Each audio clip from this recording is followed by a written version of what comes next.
Hey guys, welcome back. Sims Beauty here with another video.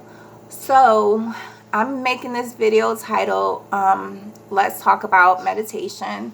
I want to give you 5 beginning tips on how to meditate. This idea was given to me by one of my friends on the Insight Timer app, Destiny Rules. Yeah, so I figured that I would just give 5 little tips on how to begin meditation. So the first thing is start small. Like, people think when you meditate that you have to meditate for hours at a time, and you don't. That's why the Insight Timer app, and guys, I am not getting paid by these people. This is just an app that I came across, and I really find it beneficial. It's something that I use, and that's why I talk about it so much. So they have a section just for beginners on there. So if you don't have any idea or any any idea on how to start meditating, you can go on the Insight Timer app and go on the beginner section, and it will walk you through step by step. So my first tip is to start small. So when you want to start meditating, you might only be able to meditate for a minute. You might only be able to meditate for 30 seconds. You might only be able to meditate for 5 minutes, but that's okay, because you have to start somewhere. No one just jumped into this and became like a meditation guru or anything like that. So start small. It's okay. Another thing I would say, that when you start to meditate, if you lose focus, it's okay. Just bring yourself back. And whenever you feel like you can't bring yourself back to center, then it means it's time to stop. So yeah, that would be my first tip. And guys, you know that I have to have notes because my memory. My second tip would be make meditation your own. So there are many ways to meditate. Meditation can be anything that feels good to you. It might be listening to your favorite group. It might be reading a book. It might be daydreaming. It might be sitting in silence. It might be listening to nature sounds. It could be going for a walk. It could be a numerous amount of things. So just be creative. Whatever you love to do, whatever feels good to you, that's what you can do for meditation. So like, I paint. You can meditate while you paint. Just being focused on that painting, your colors, your strokes, things like that. Sometimes I don't want to use my Insight Timer app. Matter of fact, as of recently, I haven't been using the app. I just been meditating outside on my own. So sometimes I'll listen to like smooth jazz. Sometimes, like, I have favorite artists I love, like Ari Lennox, and I talked about Anderson .Paak, and Free National. I like that soul, jazzy, neo soul type music, and that lifts my spirit up. So I can be having a bad day, but if I turn on that music, I'm going to feel uplifted. I'm going to feel better, and that's going to follow me throughout the rest of my day. So again, you can use meditation as anything, as simple as going in the bathroom and turning the water on and just letting the water run over your hands. Things like that. Taking showers, taking baths, stargazing, anything, looking out your window, anything. I do all that. Like, I love nature. I love trees. I told you guys I live near the woods, so there's multiple times a day I'll just go to my window and look out the window with Pancake, just like he's doing now. I'll be sitting over there with him, just looking out the window, because that's relaxing to me, So meditation can be anything that you want it to be. Just find those things that really resonate with your spirit. You'll be able to feel it, and then those are the things that you use as your meditation. There's no wrong or there's no right or wrong way to meditate, really. Well, that's my belief. My third tip would be Meditation is about you. My thing is this: do not start meditation because one of your friends do it. It is about you. That's the whole point of meditating. It's like, this is going to sound bad, but it's not. It's like being selfish for a minute. But are you being selfish? No, you're being selfless because you're taking time out for you. If you don't take care of yourself, you can't help anybody. You can't take care of anybody else. So I feel like you have to make it about you. Like, my husband doesn't meditate, but because he doesn't meditate, I don't expect him to do what I do, and he doesn't expect me to do what he does. So like, if I'm in the bath and he hears my meditation stuff going on, he knows, okay, I'm going to let her have her space. He might be in the other room playing a game or talking on the phone or something like that. I might have to put my earphones on, or I might have to say, babe, could you just turn it down a little bit? I'm trying to meditate. Whatever the case may be, we have a clear understanding. It's like, he knows I can't go to sleep if I don't meditate. If I don't have that white noise in the back, I will not sleep. I have insomnia. I do suffer from that. So if I don't have, and people say, well, how can you meditate so long? Or why do you have that music running for 9 hours? I have to have it like that, or I will not be asleep.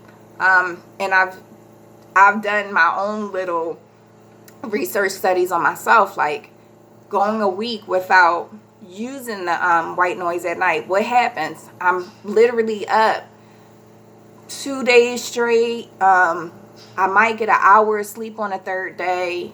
I'm basically waiting for my body to crash, and that's no way to be. Like, you should not have to put your body through that in order to rest, because that's how your body repairs itself, by resting.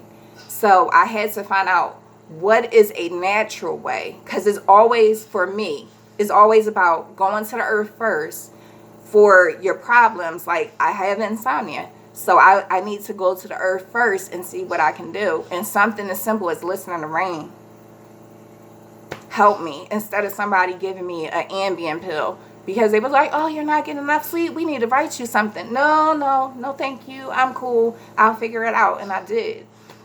So, yes, make your meditation about you. Don't go off of anybody else's journey. It's all about you. So, keep that in mind. Number 4 is research. I just said it. Find out what makes you feel good. Test different things. If sometimes I'll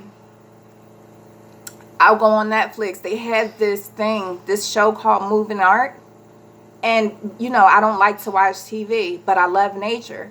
So I'll turn the volume down and I'll just watch, if I can't find another way to relax, I know that's something I can go to. I don't really need to hear the sound of it. I just need to be able to see it.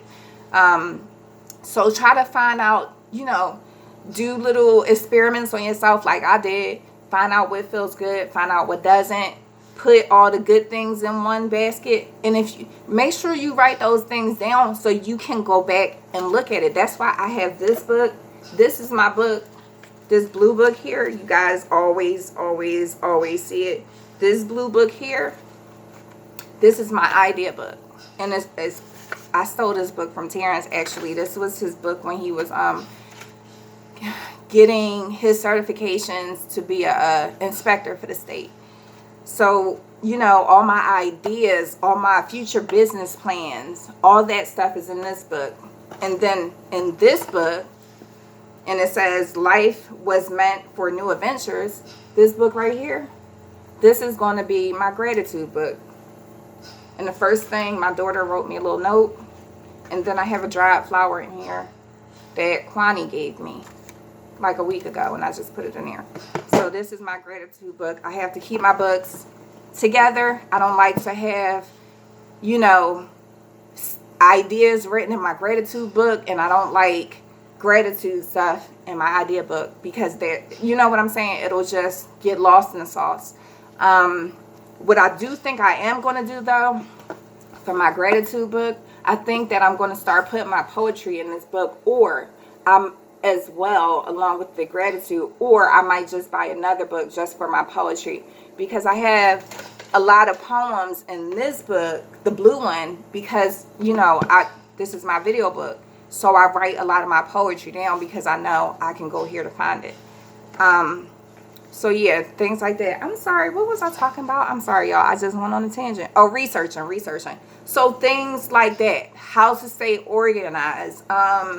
Do you need to change your environment in order to, you know, like,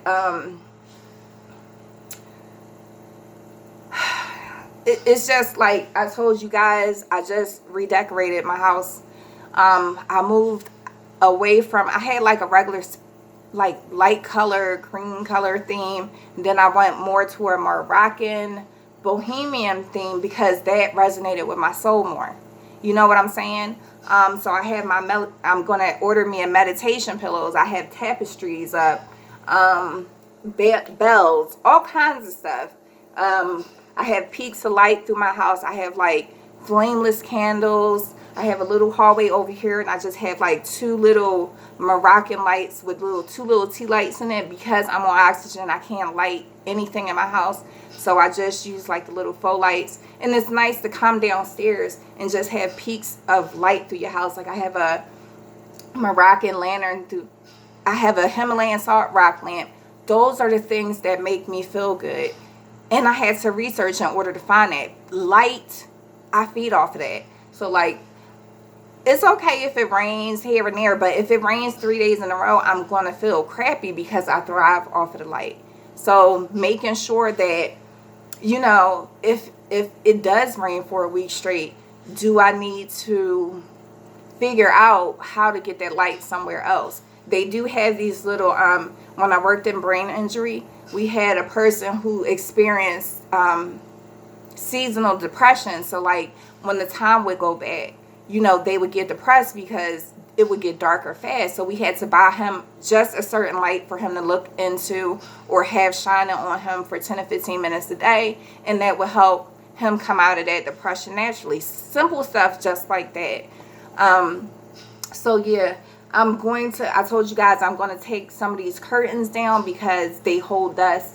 And I had the curtains up before we got Pancake. So now I'm going to move more to the wooden blinds, the wooden cordless blinds, because wood, again, flows naturally with my bohemian theme and my environment, the way it feels, and it has to be balanced. That's the only way I can function. So yeah, certain things like that. So always research.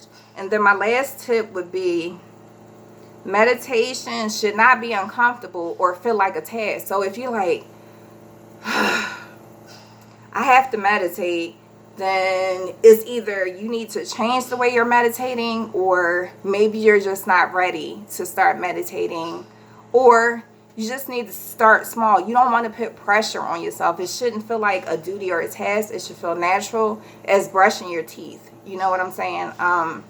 And if it doesn't feel like that, then you need to step back and self-evaluate and say, well, one, is now the time for me to go into this? Is this now the right time for me to step into this journey or not? And that's why I said, yes, I've meditated for 10 years of my life, but it hasn't always been on an everyday basis as within this last year. You know, the last year, I've been meditating every single day. It hasn't been one day that I have not meditated. And this is the thing, when I say make meditation your own, and you can do meditation anywhere, like sometimes, like say I have to go to the doctor. Matter of fact, you know, I always use myself as a prime example. So I had to go to the doctor this Friday. I told you my husband had therapy. So, I mean, not therapy. I'm sorry, y'all. He had surgery. So I can't be 2 places at one time. So Terrence was down in the city with him. I was here getting my clearance stuff ready for my surgery. And then Kwani was sick, so I was here taking care of him. So because all that stuff was going on, my anxiety was really high. And the place I had to go to get my cardiac clearance, I don't really, I won't say I don't really like the doctor. I'll say that we're not a good match. And now that I know that, well, you know, I'll move away from that. But I had to take time for me before he came in so that I could keep my energy together. So what I did was I just daydreamed until the time he came in. Something just as simple as daydreaming. You know, you're taking out time for yourself. When you daydream, you don't really hear anything. You don't really see anything. You're just kind of in your own little world. So that's what I did. You can meditate anywhere. You really, really can. So yeah, those are my 5 beginner tips on how to meditate, guys. Let me know in the comments below if you guys have any tips. What do you think about the tips that I provided? Have you done any of the things that I talked about in this video? Yeah, so until the next video, guys, peace, love, and blessings. Until the next one, guys.